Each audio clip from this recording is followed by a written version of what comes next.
So coming to the preoperative management, we have to ensure adequate fluid intake and normal electrolyte balance before the surgery itself.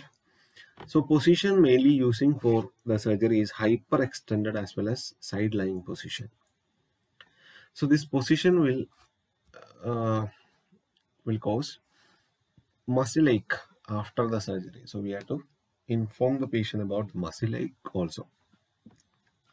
If nephrectomy is planned, it is important that the patient have one working kidney to maintain a normal renal function. Otherwise, dialysis should be started. Postoperative management. Specific postoperative needs of the patient are urine output, respiratory status, as well as abdominal distension. So we have to measure and record the urine output at least every 1 to 2 hours. We should not clamp or irrigate the catheter without any order. Total urine output should be at least 0.5 ml per kg per hour.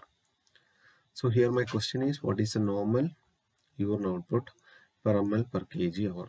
What's up mean? Monitor the color and consistency of urine. Urine with increased amount of mucus, blood and sediment may occlude the drainage tubing or catheter. So whenever it is happening, we have to inform the doctor. So weighing of the patient should be done daily so that we can assess whether there is any retention of fluid. And next, regarding the respiratory status, patient will not do any coughing as well as deep breathing exercise due to the pain. We have to explain the importance of coughing as well as deep breathing exercise. So we can give adequate pain medication to ensure the patient's comfort and ability to perform coughing as well as deep breathing exercises. Why it is important means it will leads to, if the patient is not coughing and deep breathing, secretions will accumulate in the lung and leads to infection. We can use incentive spirometer every 2 hours. Early and frequent ambulation should be done. Next is abdominal distension. So it is most commonly due to paralytic ileus, which is caused by the manipulation and compression of bowel during the surgery. So during the surgery, we will manipulate as well as compress the bowel, which leads to paralytic ileus. So oral intake is restricted until bowel sounds are present. IV fluids are given until the patient can take oral fluid. So chemotherapy, biological as well as targeted. When metastasis is there, we can use chemo, 5-fluorouracil, floxuridine, as well as gemcitabine. Biological therapy like alpha interferon as well as interleukin-2 can be used. Targeted therapy is preferred for metastatic cancer.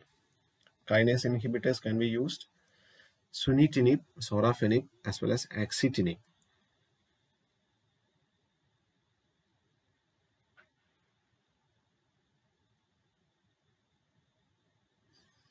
Bevacizumab as well as pazopanib can prevent angiogenesis. We have studied this before. Temsirolimus as well as everolimus also can be used as a targeted therapy. Newly invented drugs.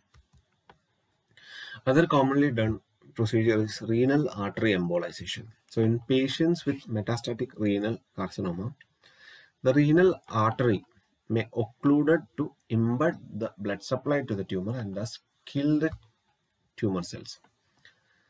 So here we are occluding the renal artery in order to kill the cancer cells. So we have to do angiography. A catheter is advanced into the renal artery and embolization material like gel form or a blood clot which is autologous or steel coils are injected into the artery. So this decreases the local blood supply. This will occlude the local blood supply and making removal of the kidney easier. So after renal artery embolization, we can do a nephrectomy much more easier than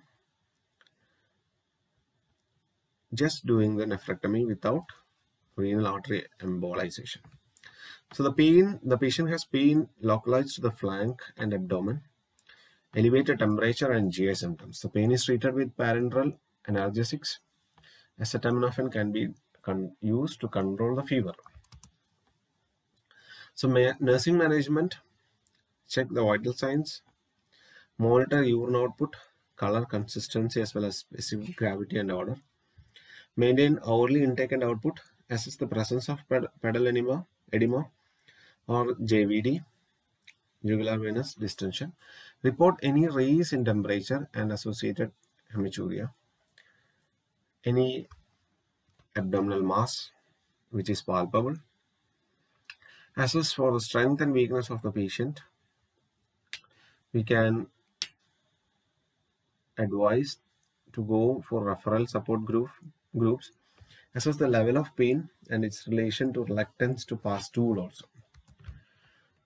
So that is all about renal cancer.